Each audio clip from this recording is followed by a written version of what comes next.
Isang mapagpalang araw na naman po mga kapatid at muli tayo mag-aaral ng salita ng Diyos.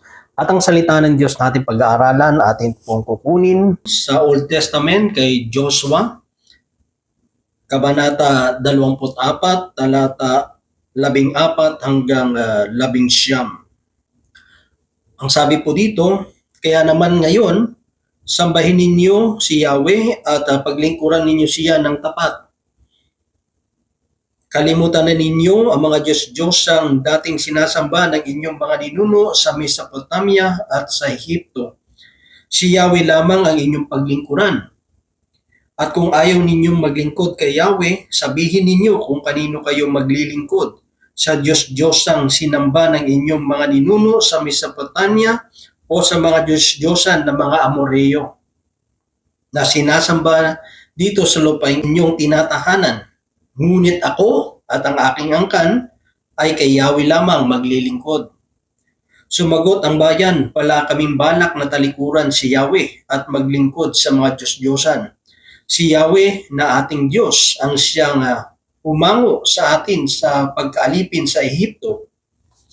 Nasaksihan din namin ang mga kababalagang ginawa niya upang tayo'y maingatan saan man tayo magdako at maligtas sa mga kaaway na ating nadaanan.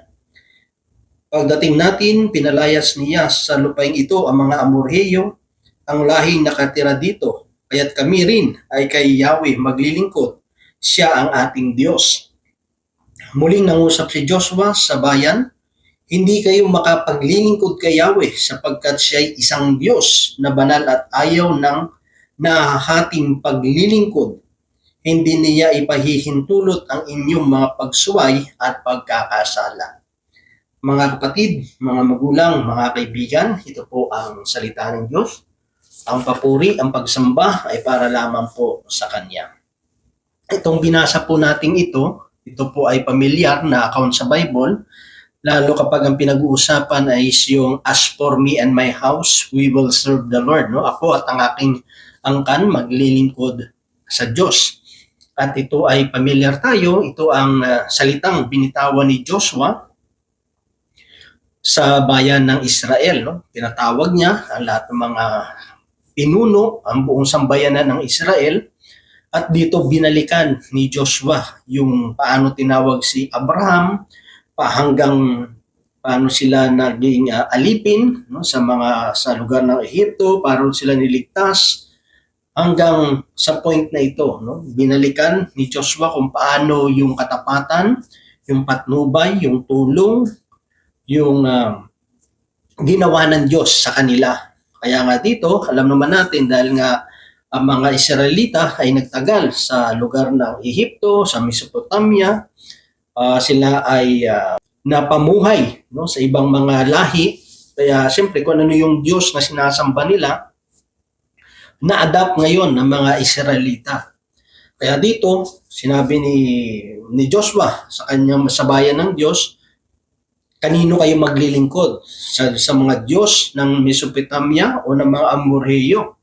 Pero ang sabi ni Joshua, ako at ang aking angkan, kay Yahweh lamang maglilingkod. Napakahalaga po kasi yun mga kapatid na yung angkan natin, yung buong pamilya natin ay nagsiserve sa Panginoon. At siyempre mahirap talaga kapag ikaw lang yung naglilingkod sa Diyos. Kunyari, yung nanay lang o kaya yung tatay lang, yung asawa niya, yung mga anak niya, hindi niya kasama sa paglilingkod sa Panginoon, ay mahirap po talaga.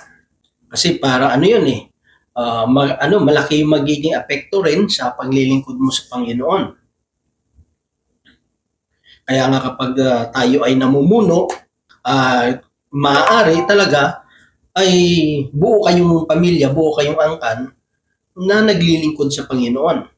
Kasi ang paglilingkod talaga sa Panginoon, marami kasing sakripisyo yan na talagang kakaharapin mo. No? Hindi lang ikaw yung magsasakripisyo, mas maganda rin talaga kapag buo kayong pamilya naglilingkod sa Panginoon kasi maunawaan nila yung paglilingkod na ginagawa natin. So lahat talaga nagsasakripisyo. At siyempre, mas maganda, alam nila na dapat talaga unahin yung Panginoon no? Above anything else. Nandun yung suporta ng buong pamilya. Pero kung ikaw lang, talagang medyo mahirap po talaga. No? At marami nga ang pamilya nila mismo yung naging persecutor nila sa paglilingkod sa Panginoon. Siyempre, marami nang hinahanap, marami silang gustong makita sa iyo, kaya hinahanap siyempre yung oras mo, yung panahon mo, which is importante naman talaga. Siyempre, yung oras natin, panahon natin sa pamilya natin. Pero yung kagandahan, kung buo kayong pamilya na naglilingkod sa Diyos, kunyari ito, trabaho, Monday to Friday, di ba? Nasa trabaho tayo. Yung Sabado-Linggo natin, sa pamilya natin, di ba? Pero dahil kung buo tayong pamilya ay naglilingkod sa Panginoon, yung asawa mo, yung mga anak mo, o nagkakaroon kayo pa rin kayo ng family bonding, yung family bonding nyo naman na kay Lord, di ba? Magkakasama kayo na naglilingkod sa Panginoon. So nandun pa rin yung family bonding nyo. Pero kung yung mga anak mo hindi naglilingkod sa Panginoon, wala. Yung asawa mo, wala rin sa Panginoon. Eh, siyempre, talagang maghahanap sila ng oras, ng time mo. Di ba? Na ibibigay mo sa kanila, lalo sa Pilipinas, pag full-time ka. Di ba? Talagang hanapan mo ng oras ng time na magkaroon kayo na magsama kayo ng pamilya niyo, lumabas kayo, i-enjoy nyo, no? Yung bonding nyo, yung moment na yon na magpapamilya. Pero siyempre, yung kagandahan lang kasi kapag ikaw ay na kay Lord, yung buong pamilya mo, nagbabanding kayo sa prayer meeting, di ba? Sa gawain ng Diyos, after ng prayer meeting, after nyo magsimba, so gala kayo kung saan kayo pupunta. No, maganda yun pa rin, di ba? Yung Saturday and Sunday nyo, na kay Lord kayo. Mas magandang banding yun, no? Nagbabanding kayo ng pamilya nyo, hindi lang sa inyong pamilya, kundi na kay Lord. So, mas lalong tumitibay, mas lalong tumatatag yung pamilya, kasi bakit? Kasi buo kayong pamilya na naglilingkod sa Diyos. Yun ang advantage kasi doon. Di ba? Nagbabanding na kayo, and the same time, naglilingkod pa kayo sa Diyos. Di ba? Yun ang kagandahan, yun ang kabutihan po doon talaga, mga kapatid. At siyempre, kapag kasama mo yung mga anak mo, yung asawa mo na naglilingkod sa Panginoon, naunawaan ng bawat isa yung kahalagahan ng paglilingkod sa Panginoon. So, hindi nagiging problema, hindi nagiging question. Kasi alam ng asawa mo na yung priority talaga is ang Panginoon. Kasi lahat tayo tinatawag ng Panginoon, hindi lahat nabibigyan ng pagkakataon na makapaglingkod sa Panginoon at hindi lahat nabibigyan din ng pagkakataon ng buong pamilya kayo na naglilingkod sa Diyos. Kasi marami pa rin na siya lang mag-isa o kaya yung asawa niya lang pero yung mga anak niya hindi naglilingkod sa Panginoon. Iba rin kasi yung may lang, yung umaatin lang. Iba rin kasi yung sabi na may pananampalataya lang sa Diyos, may nananalangin lang sa Diyos. Iba rin po kasi kapag nagsiserve ka eh. Diba? Hindi yung parang attender ka lang eh. Kasi kung kunyari, yung anak mo nagsisimba lang, kaya nag-amaatin lang, hindi ganun malalim yung kanilang pangunawa sa tinatawag na talagang paglilingkod. Diba? Mas lalo nila maunawaan yung paglilingkod pag talaga naglingkod na sila sa Diyos. Diba?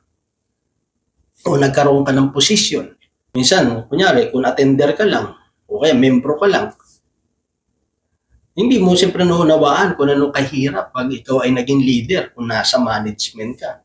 Minsan, madali lang magreklamo, madali lang mag-ano ng mga hinanaing, di ba? Madali lang talaga magreklamo eh. Pero pag naging leader ka na, makikita mo sarili mo na ito pala yung ugali ko, no? Hindi pala maganda yung pinagagawa ko dati. Nang membro lang ako, hindi pa ako naging leader. Pangit pala ng pinagagawa ko, puro lang ako reklamo ng reklamo. Diba? Akala natin madali lang, di ba? Pero mas maunawaan mo pag ikaw na yung nasa posisyon, maunawaan mo na hindi pala maganda yun. Kasi bakit? Kasi may mga tao na magre-reflect sa iyo eh. Di ba? May kita mo yung sarili mo sa tao din. Di ba? Sabi mo, sakit pala ako ng ulo dati. Akala ko naglilingkod ako sa Panginoon. Akala ko yung ginagawa ko talagang kalugod-dugod sa Diyos. No? Natutuwa yung Panginoon. Pero pag naging leader ka na, may kita mo, no? Sabi, ito pala yung ano ko, hindi pala maganda yung ginagawa ko. So, mas lubos mo siyang naunawaan eh. Kasi bakit? Kasi nandun ka na sa sitwasyon na kunyari, naging leader ka na. So, yun talaga ma-advantage kapag talagang buo kayong pamilya naglilingkod sa Panginoon. Kaya nga sabi ni Joshua dito, huling nangusap si Joshua sa bayan, hindi kayo makapaglilingkod kay Yahweh sapagkat siya ay isang Diyos na banal at ayaw ng nahahating paglilingkod.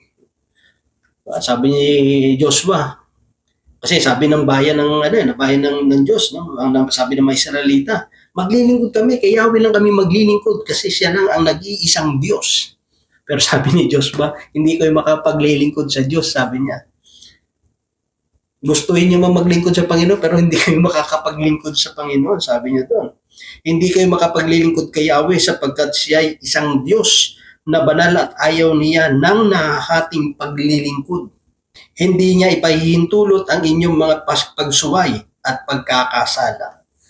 Diba? Ayaw ng Panginoon yung nahahating paglilingkod. Ano yun? Yung habang tayo naglilingkod, parang pa rin tayo, pasaway pa rin. Diba? Pagsuway at pagkakasala. Naglilingkod tayo pero iniisip naman natin puro kasalanan, puro hindi rin naman magaganda. Nadi-divide yung puso natin. Kasi dapat kapag naglilingkod tayo sa Panginoon, sabi nga, do everything for the glory of the Lord. Gawin mo ang lahat ng bagay sa ikakapuri, ikakadakila ng Diyos. Gawin mo ang lahat ng bagay na may pag-ibig. Diba? Hindi dapat tayo naglilingkod sa Panginoon na pasaway tayo ng pasaway. Diba? Ayaw natin magpasakop, ayaw natin sumunod. Ang gusto natin, masunod yung sarili natin, yung gusto natin. Diba? Ayaw ng Diyos ng ganon. Ayaw ng Diyos na yung naahati yung puso natin sa paglilingkod. Kasi ang gusto ng Diyos, kung gusto natin talagang maglingkod sa Kanya, handa tayong magpasakop, handa tayong isubmit yung sarili natin sa authority. Handa tayong sumunod sa Panginoon, hindi sa komportable tayo. Hindi dahil gusto lang natin kasi may benepisyo tayo o maganda yung katayuan natin o kaya masabi natin nasa comfort zone tayo. No? Kapag sakripisyo na, paghihirap na, pagtitiis, ayaw na nating sumunod sa Panginoon. Sabi niyo, kayo na lang doon. Kayo na lang, di ba? May mga tao minsan mahusay, magaling, mag-suggest. Pero pag siya na yung pinagawaan mo, ayaw. Di ba? Tapos yung sinuggest niya, may ibang gumawa, tapos nagtagumpay, credit grabber. I-grab niya yun, yung credit na yun. Ay, ako nag-suggest niyan. Kung di ako nag-suggest niyan, mangyayari ba yan? Ang husay, ang galing ko. Di ba? Pero nung pinagagawa sa kanya, ayaw niyang gawin. Diba? May mga ganun mga tao eh. Di ba? Ang gusto lang is katanyagan. Gusto lang yung credit.